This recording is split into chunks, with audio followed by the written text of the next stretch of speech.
Então, agora a gente vai falar sobre a avaliação. A gente sabe o quão importante é a avaliação. A avaliação é o passo mais importante, porque se eu não avalio corretamente, eu não consigo tratar corretamente. O tratamento, protocolo que vai ser elaborado é feito a partir da avaliação. Então, a anamnese ela é feita quando? Na primeira sessão? Sim, mas ela é refeita todas as vezes que a paciente vier até o consultório, até a clínica. Como assim? Preciso pegar os dados todos de novo? Não, né? A gente vai o quê?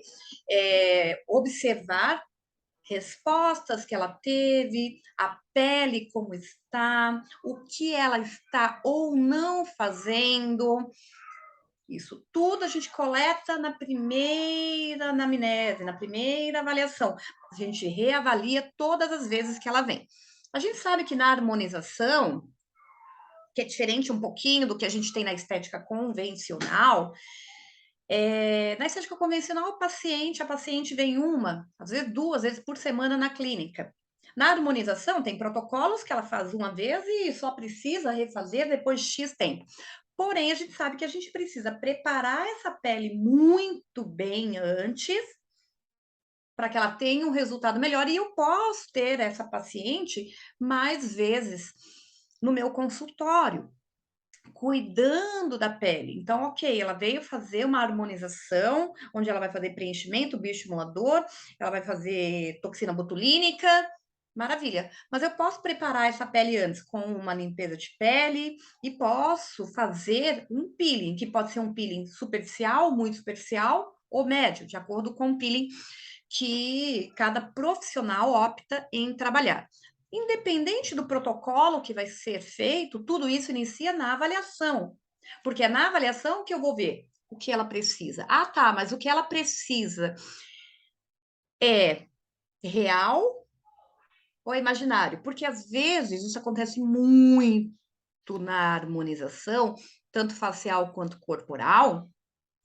A paciente chega com ideias de tratamento totalmente reais. Então, a gente precisa avaliar, inclusive, como está o psicológico dessa paciente.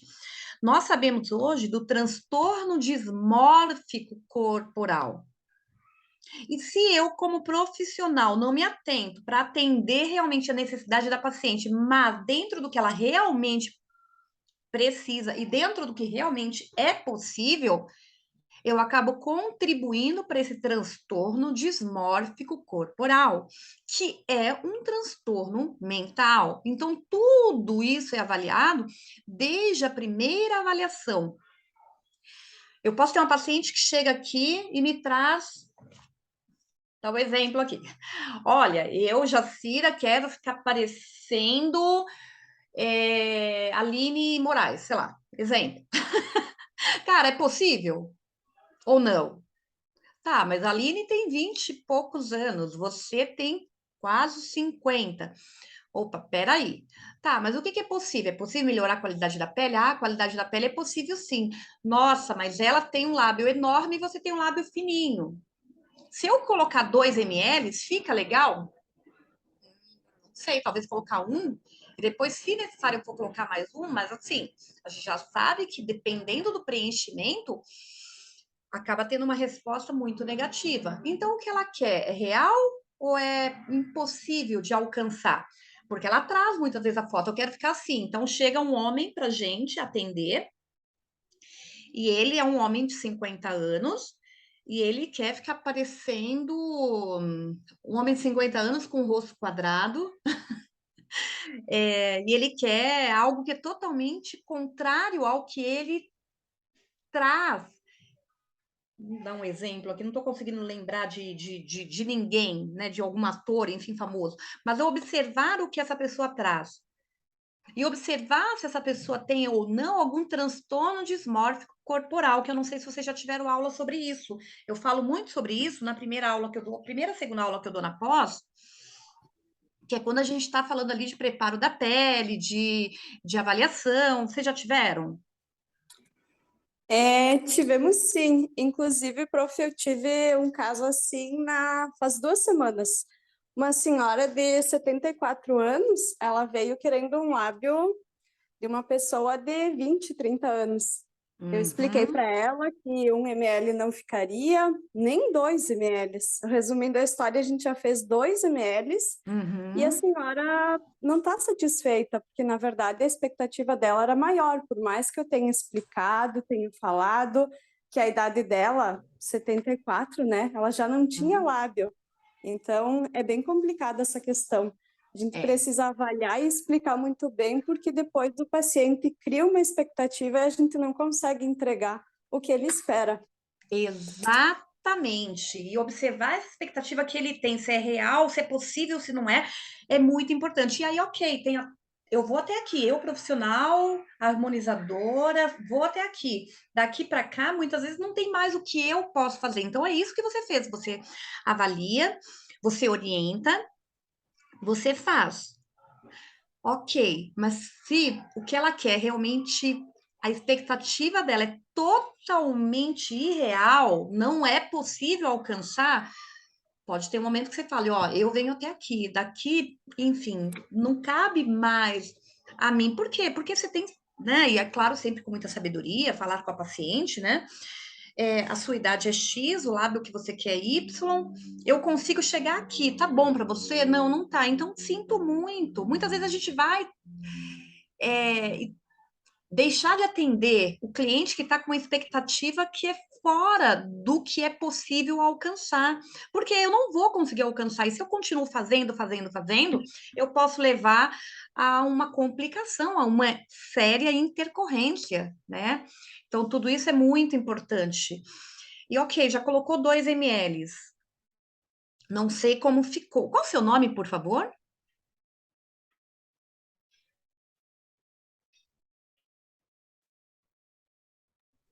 É, Cláudia. Cláudia? Isso. Ah, é que você voltou com outro nome aqui que tá como. Acho que é o nome do celular, enfim, não Eu sei. acho que é do meu celular.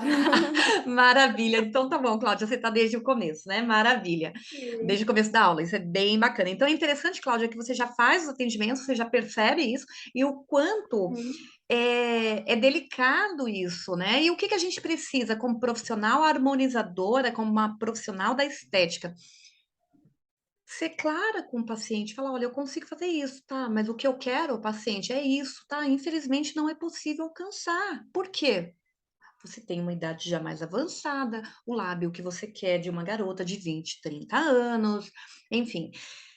Mas é algo delicado que acontece muito, né? E, enfim, aconteceu agora com você, né? 2 semanas, conforme você comentou. E tudo isso, gente, a gente vai colocar na anamnese, a gente vai colocar na avaliação, a gente vai avaliar sessão a sessão, sempre.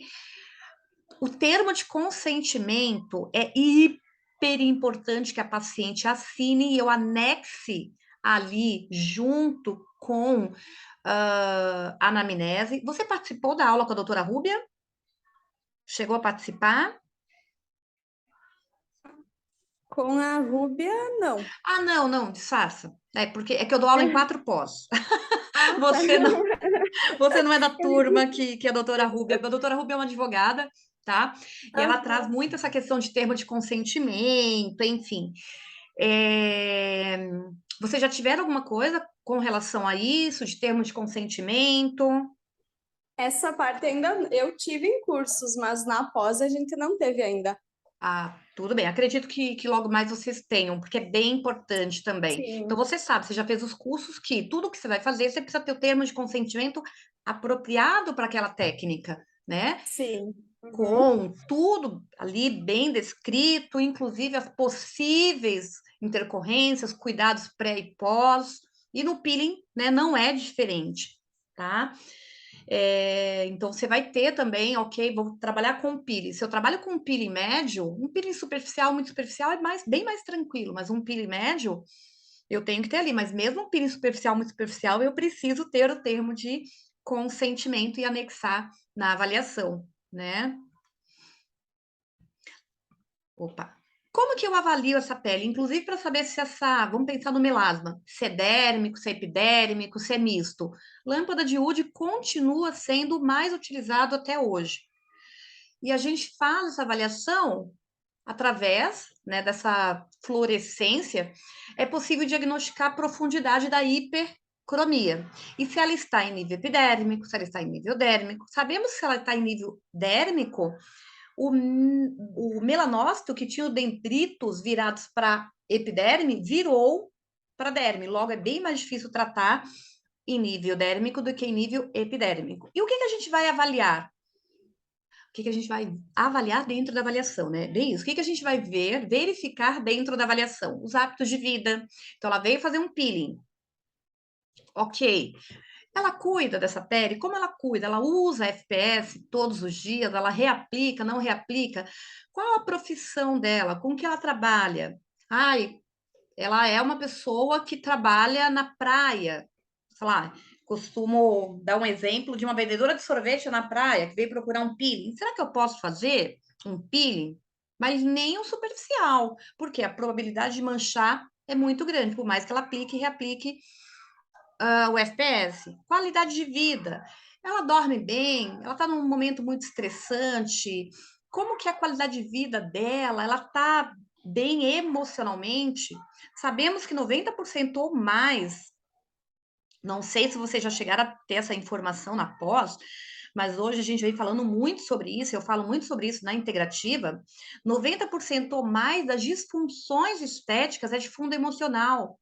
Então, como que ela está emocionalmente? É muito importante a gente observar isso também. Quanto tempo ela apresenta disfunção? Ah, então ela tem um melasma que surgiu lá na gestação, cloasma, 20 anos atrás. O que ela já fez de tratamento de lá para cá? O que causou? Ah, eu tomava muito sol, ficava muito tempo exposta ao sol. Não, foi durante a gestação. Não, eu não tinha nada na pele, era uma pele lisa, sem manchas, fina. De repente ela ficou áspera e surgiu também ali uma hipercromia. Tá? Quando foi isso? Como trata? O que usa? Exposição ao sol, exposição à luz, é, né, do computador, trabalha no escritório, trabalha sob a luz solar, estresse. Qual o nível de estresse que ela está? Nossa, está no momento. Vou dar o meu exemplo aqui, né? Eu falo que mestrado não é de Deus, mestrado, doutorado. É um negócio que é mega desafiador. Eu, no meu mestrado, eu fui lá para o nível de estresse, assim, hard, cara. Fiquei no nível de estresse absurdo. Por quê? Porque é muita pressão. Tá, essa pessoa está defendendo a sua tese, sua dissertação. Não, essa pessoa está no momento de muito estresse no trabalho ou com relacionamento. Tudo isso precisa conter onde? Na avaliação, na anamnese. Porque se ela está no nível de estresse muito grande, eu vou fazer um tratamento, muitas vezes eu não vou conseguir um resultado 100% se eu não entro com algo para tratar e ajudá-la também a diminuir esse estresse. E aí a gente tem florais, a gente tem óleos essenciais, que dentro da integrativa a gente traz bastante também, que ajuda super. Nossa, mas ajuda no tratamento de melasma? Também. Por quê? Porque aí eu trato de dentro para fora. Né? A própria acupuntura estética, que eu falei para vocês que a gente trabalha bastante. Ai, professora, mas você associa o peeling químico na acupuntura? Sim, dá resultados muito bons. Então, tudo isso a gente vai avaliar e vai prescrever alguns tratamentos a mais para que essa paciente tenha um resultado aí benéfico. Na avaliação, a gente avalia também o que? O fototipo. E como que eu avalio o fototipo? Só vendo a cor da pessoa? Não, eu preciso fazer perguntas. Então, a gente tem um fototipo de 1 a 6. Fototipo 1, uma pessoa extremamente branca, com a pele bem clara, cabelos geralmente claros, olhos geralmente claros. Uma pessoa que nunca se bronzeia e sempre, sempre, sempre se queima. Fototipo 1. E o fototipo 2? Tende a ter também o olho claro, nem sempre, mas tem uma tendência, pele clara, cabelos muitas vezes claros, mas tem uma diferença para o 1. O fototipo 2 raramente, raramente, raramente se bronzeia. O 1 nunca se bronzeia.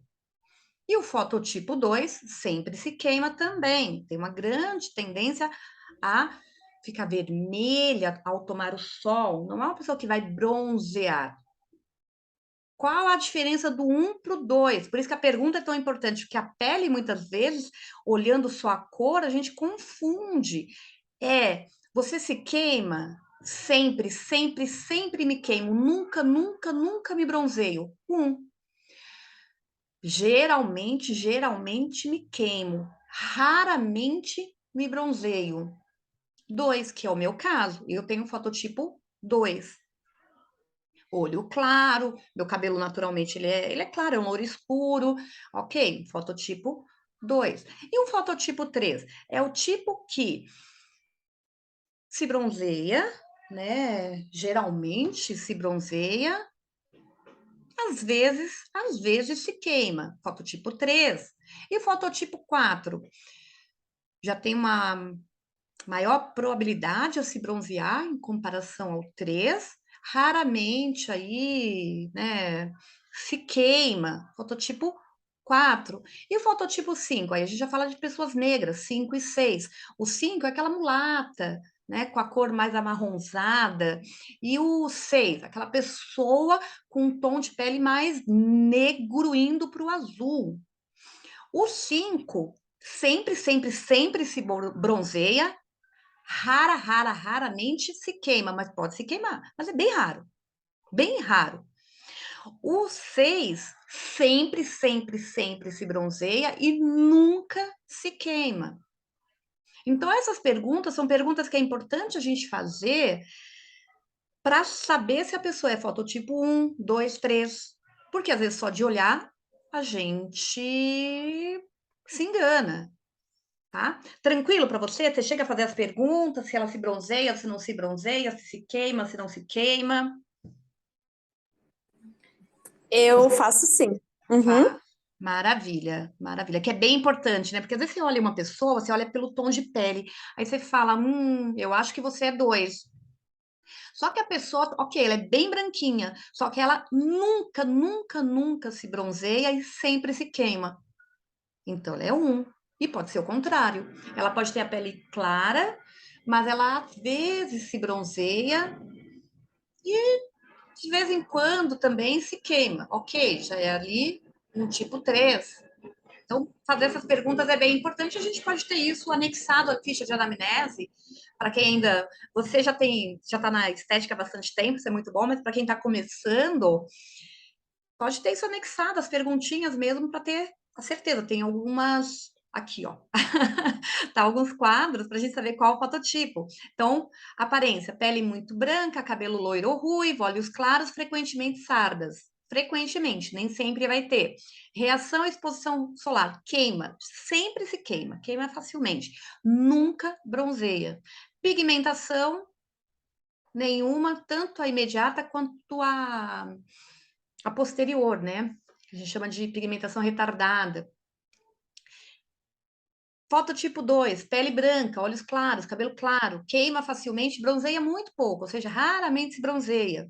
Pigmentação fraca. 3, pele clara, olhos e cabelos de cor variável, queima um pouco e bronzeia gradualmente. 4, pele moderadamente pigmentada a muito pigmentada, raramente se queima e bronzeia com facilidade. 5, aquele tom de pele mais escuro, que geralmente é aquele tom de pele mais uma mulata, né? Um mulato, enfim, mais amarronzado. Não queima e sempre se bronzeia. Pigmentação intensa. E já o fototipo 6, uma pele muito escura, tem que ser aquele negro para o azulado, né? O fototipo 6. Bronzeia sempre, sempre, sempre, com muita facilidade e nunca, nunca, nunca se queima. Tem uma coisa aqui com o 5 que é não queima, tá aqui na tabelinha. Porém, às vezes, é raro, bem raro se queimar, mas pode acontecer num fototipo 5, tá? Pode acontecer, mas é muito raro, né? E a pigmentação no 6? Muito intensa, a pigmentação é extremamente intensa. Tranquilo para você, Cláudia? Tranquilo, né? Tranquilo. Uhum. Maravilha, maravilha. Será que é importante, gente, falando aí de peeling, eu avaliar o fototipo? Com certeza. Tem ácidos que eu não posso usar de jeito nenhum no fototipo alto. De jeito nenhum. E a gente vai falar mais sobre isso. Tem ácidos que, se eu usar no fototipo alto, e esse fototipo alto, 5 e 6, tem muitos ácidos que a gente não pode utilizar, muitos peelings químicos que a gente não pode utilizar, eu posso queimar essa pele. É como fazer uma depilação a laser. Tem aparelhos que eu posso utilizar, uma fotodepilação. Será que eu posso fazer? Tem alguns aparelhos que a gente consegue utilizar no fototipo alto, por exemplo, o Etéria. Eu não sei se você conhece, que é um aparelho que faz a depilação definitiva, que não é definitiva, porque a gente sabe que não é definitiva, porque o pelo volta, né? Mas ela demora muito para o pelo Oi, tudo nascer. bom? Oi, tá ouvindo? Oi, oi, oi. Ah, chegou uma paciente, vai precisar sair. Entendi, tá bom, tudo bem. Cláudia, bom atendimento. Gente, então eu vou continuar tocando aqui, tá? Para poder passar para vocês a, o que é feito durante a avaliação. Por quê? Porque tem ácidos que eu não posso usar no fototipo alto, de jeito nenhum, que eu preciso utilizar com muita cautela, com muito cuidado.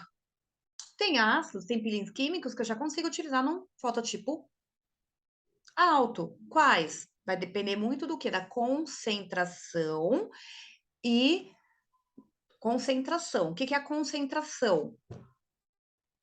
Então, eu posso ser de 1% a 88%, por exemplo, e do pH. Quanto mais baixo o pH, maior é a mais ácido ele é, tá bom? Deixa eu passar aqui, dar uma travadinha. Maravilha. E aí vamos falar de envelhecimento. Será que eu trato envelhecimento com peeling? A resposta é sim, trato. Tá? Trato envelhecimento com peeling. Por exemplo, um peeling de fenol. Será que eu trato envelhecimento com peeling de fenol? Sim. Mas será que eu, como fisioterapeuta, eu, como esteticista, posso fazer? Não. Peeling de fenol é um peeling profundo. Quem pode fazer peeling de fenol?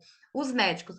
Ah, mas nós temos aí o peeling de fenol atenuado, mais suave. Ok, divide opiniões. E a gente vai falar sobre isso. Então, envelhecimento consiste em uma série de alterações no organismo e pode ser definido como um processo biológico, no qual ocorrem várias alterações, tanto morfológicas quanto fisiológicas, ao longo do tempo. Fisiologicamente, o envelhecimento está associado a uma alta ou baixa, gente? Baixa, tá? A uma lenta taxa de renovação celular e também uma redução da rede vascular e glandular. E esse envelhecimento, observa aqui, então eu tenho a epiderme, uma pele jovem, a epiderme está íntegra, bonitinha, maravilha, a derme também. Observa as fibras de colágeno, as fibras elásticas, elastina, reticulares. Ok, maravilha. O que acontece numa pele envelhecida? Essas fibras, elas perdem a sua estruturação, elas ficam totalmente desorganizadas, desestruturadas. E isso puxa quem para baixo? A epiderme, levando às rugas. E nós temos o envelhecimento intrínseco, chamado de cronológico. Nós envelhecemos desde que a gente nasce. Aí eu pergunto para vocês: com quantos anos a gente começa a ter o envelhecimento intrínseco? E aí, meninas? Desde que a gente nasce. Desde que a gente nasce. E esse envelhecimento intrínseco, ele é causado por fatores cronológicos, desde que a gente nasce. Por quê? Se eu pegar a Jacira hoje, Jacira de 10, 20, 30, 40 anos atrás, é a mesma? Não.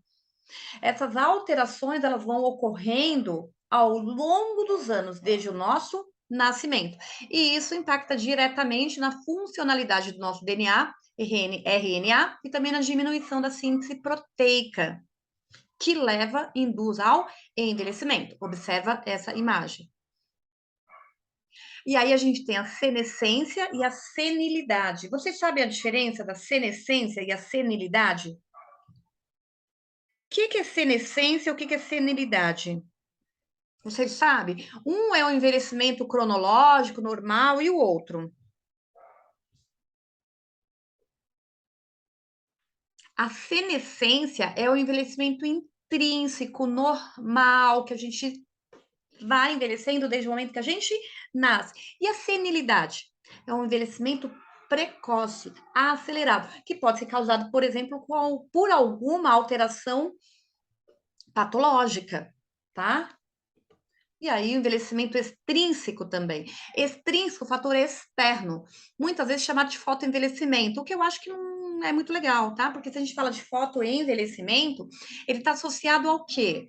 Ao sol, somente à luz. Só que nem sempre é somente a luz o extrínseco. O extrínseco pode ser causado por exposição solar? Pode sim, mas pode ser causado também por tabaco, né, tabagismo, estresse, poluição, condições climáticas, hábitos alimentares, noites mal dormidas podem levar aí a esse envelhecimento extrínseco. Aí eu falo, será que eu tenho sempre um fotoenvelhecimento? Nem sempre, porque fotoluz, envelhecimento causado pela luz, pela exposição solar ou até exposição à luz branca.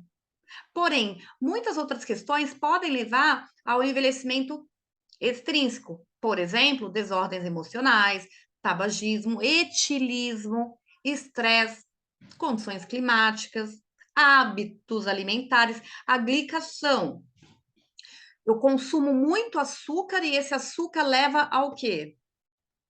Esse açúcar leva a uma degradação do meu colágeno. Vou passar aqui para vocês verem isso, tá? Observe essa imagem, ela foi muito falada, né? O caminhoneiro americano. Um lado é o lado que estava exposto ao sol e o outro lado não. Qual lado envelheceu mais rápido? O exposto ao sol, envelhecimento extrínseco. Então, observa que, inclusive, utilizar filtro solar corretamente é muito importante, porque se ele tivesse usado corretamente, mesmo exposto ao sol, ele teria tido um envelhecimento menor. Tá? Ele teria tido aí um envelhecimento bem menor, tá? Envelhecimento leva à incapacidade das células se dividirem, levando à completa perda de sua função. Perde a capacidade de regenerar, de reparar e de renovar. E quando a gente fala de envelhecimento, a gente utiliza a escala de Glogal, ou tabela de Glogal. 20 a 30 anos, ausência de rugas ou rugas mínimas, poucas alterações pigmentares.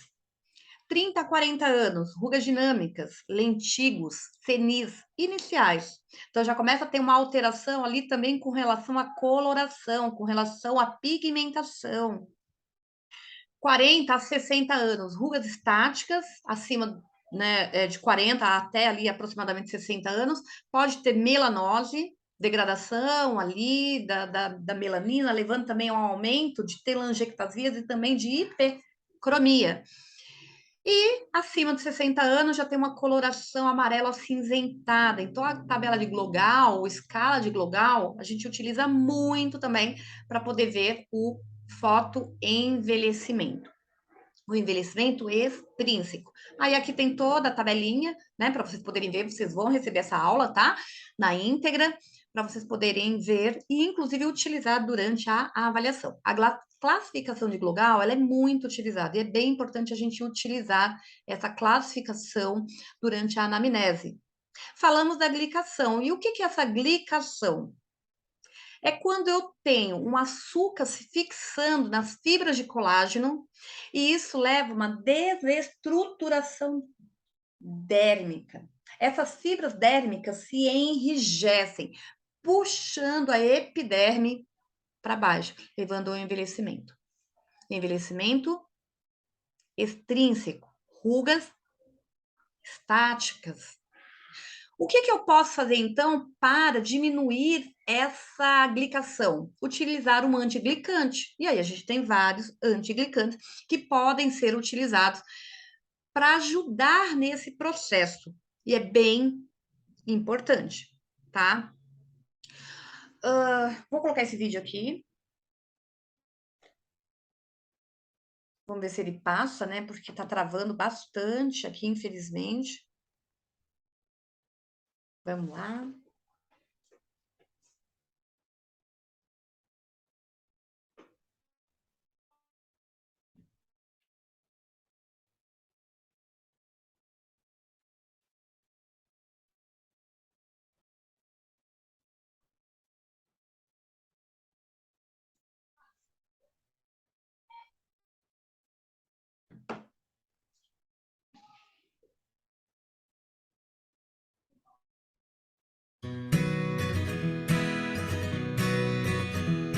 É um vídeo bem bacana aí falando sobre Abacate é um alimento rico em gordura e que faz bem.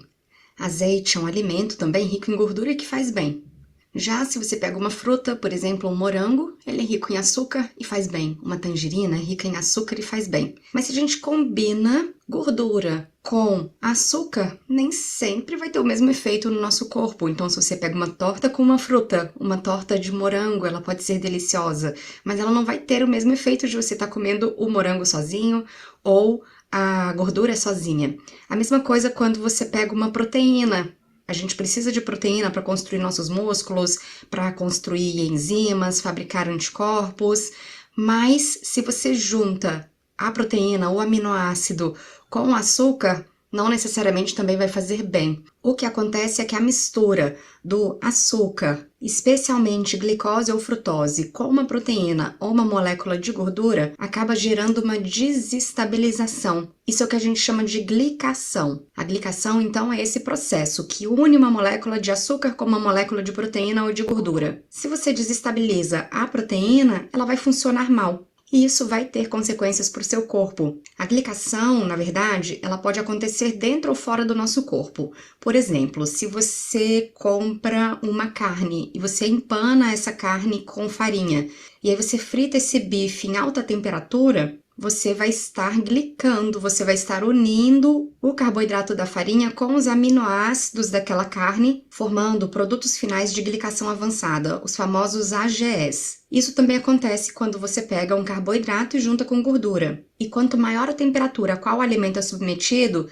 mais AGE é formado. Um desses AGEs é a acrilamida, uma substância potencialmente carcinogênica que está presente na batata frita e em outros salgadinhos, em cereais matinais como sucrilhos, em cookies industrializados e até no café instantâneo. A acrilamida é formada com a união de um açúcar com um aminoácido, no caso a asparagina. E esses produtos finais de glicação, esses AGEs, diminuem a estabilidade de tecidos do corpo. Então, por exemplo, se a glicação é do colágeno, que é uma proteína, você vai ter a pele mais flácida ou vai ter maior risco de fraturas. Se a glicação é da elastina da aorta, desse vaso sanguíneo tão importante, você vai ter aumento de pressão arterial. Se a glicação é da proteína beta-amiloide no cérebro, vai haver maior formação de placas e maior risco de Alzheimer. Então, esses AGEs podem vir já da comida, das tortas, dos salgadinhos, da batata frita, ou podem ser formados no nosso corpo. Se você está consumindo muito açúcar, muita gordura, esse açúcar em excesso que você está consumindo aumenta a sua glicemia, ou seja, aumenta a quantidade de açúcar livre no seu sangue, e ele acaba grudando nessas proteínas, grudando nos vasos, nos rins, nos olhos, no cérebro. E como resposta, há uma ativação do nosso sistema imune, um aumento da produção de interleucinas, um aumento do estado inflamatório do corpo. Esses AGEs também podem se ligar a enzimas, diminuindo a produção de antioxidantes. Isso tudo vai aumentando o risco de câncer, a velocidade de progressão dos tumores. acelera o processo de envelhecimento, aumenta o risco de doenças cardiovasculares, de diabetes e de várias outras doenças. Então, consuma menos alimentos ultraprocessados, mais alimentos frescos e evite picos de glicemia no seu corpo. Maravilha, então aí só falando realmente sobre a glicação. E aí aqui a gente começa sobre peeling mesmo, tá? Quando que a gente vai começar a falar sobre peeling? Após o almoço, tá bom? A gente vai introduzir aí mais, falando aí mais sobre o peeling, o que é o peeling, como é o peeling, como eles podem ser feitos, quais são os tipos de peeling, tá? Então, vamos lá para essa aula logo mais. Vem, tô aguardando vocês.